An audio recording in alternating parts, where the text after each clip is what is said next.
Since the start of the series, Oda has been preparing for the conclusion of One Piece, not only as a grand battle for the treasure, but also as a celebration leading up to his own birthday, New Year's Day.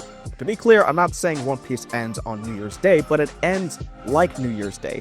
In Japan, January 1st isn't just a date, it's a ritual. The old is broken, the new begins, and yeah, Oda just happened to be born on that day. So this isn't just a fun coincidence, I think it's a sentimental blueprint. If you're new to the channel, this video is a follow-up to part 1 of my theory about what I think the One Piece is. So check it out afterwards. But today, we're gonna discuss what the One Piece actually means, symbolically speaking, by breaking down how New Year's Day reveals the final shape of the history, the hidden parallels between Haki and Sake, and finally, the symbolic reason the red line must fall. Let's get into it.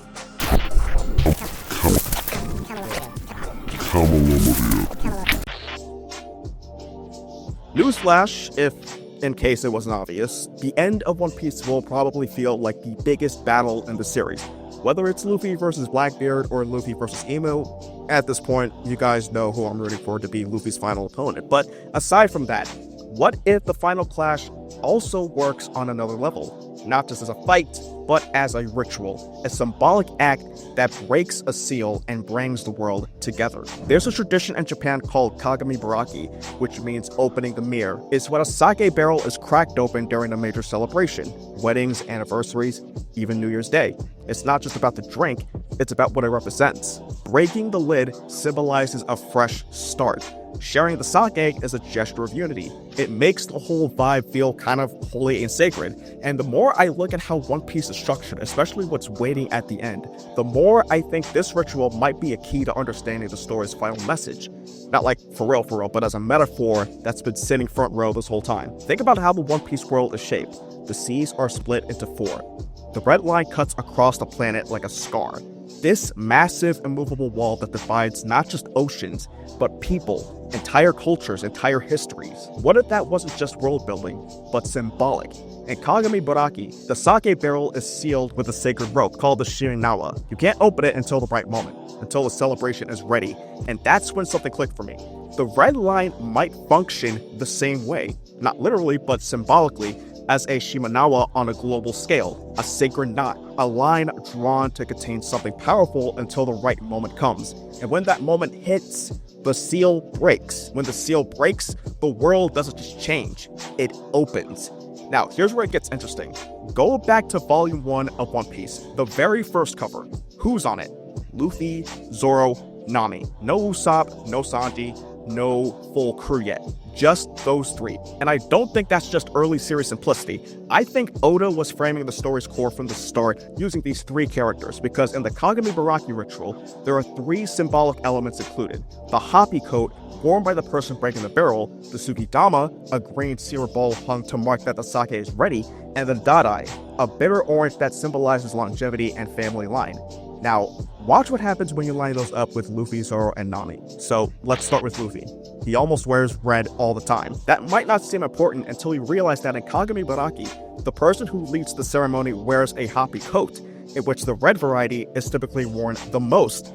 The happy isn't just traditional attire, it signifies the one who breaks the seal and starts the celebration, the one who opens the lid. Luffy's the one who'll do that. He's the one who'll shatter the world's barrier, and not to conquer but to celebrate. And the fact that happy sounds like happy, it's kind of perfect, given that Luffy is literally the embodiment of joy and freedom as sun god Mika. Then there's Zoro. In sake brewing, there's a green cedar ball called a Sugidama. When it turns brown, it signals the sake has aged enough to be opened and shared. Zoro mirrors that symbol, not just because of the moss head joke, but because of what he represents. Readiness through discipline.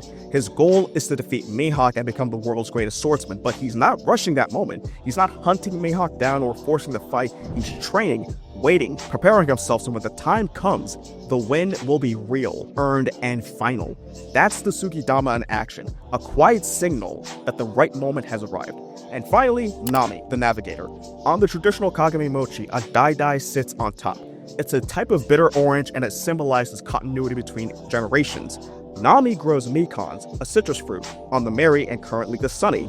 She brought the trees from Bellemere's orchard, meaning Bellemere's spirit symbolically travels with her wherever she goes. So no matter where the crew sails, Nami brings home with her. She maps the world, but also carries the past into the future, just like the Dot-Eye. So the One Piece world is like a sealed sake barrel, split by the red line, waiting for the right moment to open. Then maybe Luffy, Zoro, and Nami aren't just the first three Straw Hats, perhaps they're the symbolic anchors of the story's ending. Luffy mirrors the one who breaks the seal with the red hoppy coat, the bringer of joy. Zoro reflects the moment of readiness, the quiet signal that the sake is aged, the right time, and Nami carries the spirit of continuity, a memory of home that sails into the future.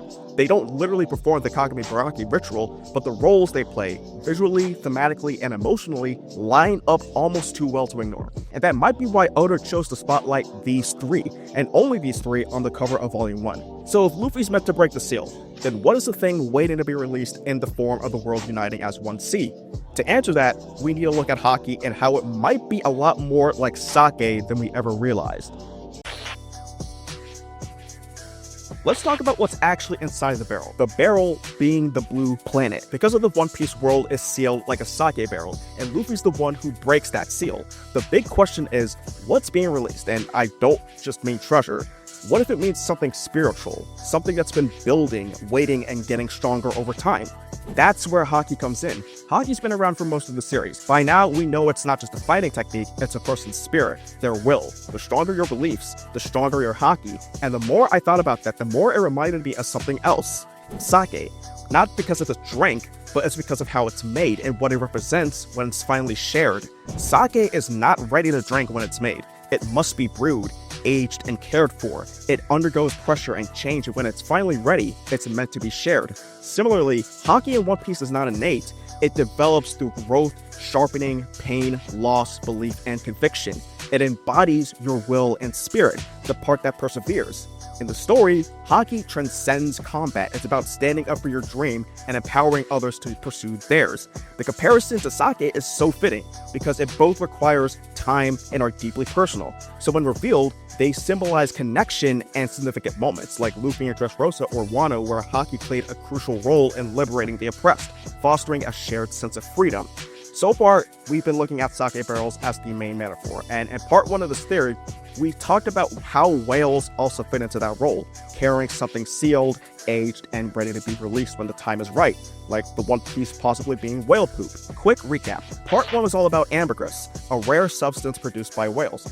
It's strange, it's valuable, and in some cases, it was actually used in alcohol, aged, and sometimes even burned as an aromatic additive. That alcohol connection ties back perfectly to this idea of sake as a shared, soul-infused drink. But in my theory, it goes even deeper than that. We propose that souls have a physical form in One Piece, and that form is Hitodama, or for simplicity's sake, fire. And if that's true, then the One Piece is something that could be lit, and the one who lights it is Luffy with his own soul, breaking the red line with the One Piece on his fist. I go into much more detail in part 1 of this theory, so if you haven't watched it yet, definitely check it out next. Now, let's keep going, because these vessels aren't just whales and barrels. The world of One Piece has one more kind of container that we need to discuss. Trees. We've seen examples of trees in One Piece that serve as living, organic vessels that hold knowledge, power, or history. Things that aren't meant to be used right away. They're meant to be preserved until somebody is ready. The whale tree on Zou holds one of the road poneglyphs, a piece of the map to the final island. It's not stored in a vault, but in a living thing, protected by the minks, hidden away, waiting. Then there's the Tree of Knowledge in Ohara, a literal library built into a giant tree. That's where Robin's people preserved the truth about the Void Century, and the world government destroyed it, not just to stop what was written, but to stop the world from learning too soon. And then there's the fabled Devil Fruit tree. It would be the source of every Devil Fruit, and was proposed by Vegapunk to be the manifestation of people's dreams and desires. And just like memories, they can be passed down, eaten by those who are willing to take the risk. There's also one more vessel worth mentioning. Not a tree, not a whale, but a mountain range. Drum Island. The Drum Rockies are named after their shape. They look like a set of drums, and right before he died, Dr. Hiroluke used his final invention, a special powder to make the mountaintops bloom with quote-unquote cherry blossoms. Why? Because he believed that if people could see them just once, they might be healed. Not physically, but in their hearts. That moment wasn't just about medicine, it was about hope. He knew he wanted to live to see the world change, but he wanted to plant something that might help others believe again. And here's where it gets wild. Barrels are also called drums, and when Luffy goes into Gear 5th, his heartbeat becomes a rhythm, the drums of liberation. So maybe this whole theory isn't just about action or answers, but maybe it's about something deeper, a shared beat, a healing moment. You liking this video and subscribing to the channel if you're enjoying this theory. Or maybe a world cracked open, not by violence, but by rhythm, joy, and the will to keep dreaming, just like heroes believed. Just like Luffy carries in his heart when he's in Gear 5th with the drums of alliteration. Because if Haki represents the soul's will to live freely and chase dreams, then breaking the red line to unite the world, allowing everyone to pursue their dreams, is symbolically tied to Haki, as it represents a shared moment, a reset, the end of waiting, and the start of something new. So now let's talk about why it symbolically makes sense for the red line to fall. Let's talk about the red line, the thing that's been cutting through the world since chapter 1. It's massive, it's immovable, it splits the oceans like Moses if he was a dick. Most importantly, it keeps people apart. And in the world of One Piece, it's not just geography, it's symbolism. And here's something that might tie directly into Joy Boy himself. In Japan, there is a New Year's Eve tradition called Joya no Kane, where a giant temple bell is rung 108 times to wash away the sins of the past year and prepare for a new beginning. It's a cleansing ritual, a reset, the final act before the new era begins. And it's not hard to notice that the name Joy Boy. Maybe it's a coincidence, or maybe Oda named him that way on purpose to line up with this very idea, that Joy Boy's return would mark the end of the old world and start the new. So when we look at the red line that way, it stops being just a giant wall and starts looking more like an esoteric do not cross police tape, something that was always meant to be broken when the world was ready to change. Whole generations have lived without ever being able to meet each other, trade, travel, share ideas. Even entire races like the fishmen have been forced under the sea or kept apart because of how the world is shaped, not just physically, but culturally and politically. And that's the point. The red line symbolizes what the world government seeks to divide. It supports Marijois, their power center. It keeps the sea scattered, ensuring that no one sees the full picture. Therefore, when we discuss the red line falling, it's not just a theory. It appears to be an inevitable plot twist that will ultimately reunite the world. That's Kagami Biraki, a moment where everything that's been sealed, dreams, freedom, connection, is finally shared. Not just for Luffy, for everyone. When the seas are united, when people can finally chase their dreams without walls in the way, that's the real ending of One Piece, just like Kagami Biraki. And like Kagami Biraki, it's a celebration, a new beginning, just like New Year's Day, the same day Oda was born.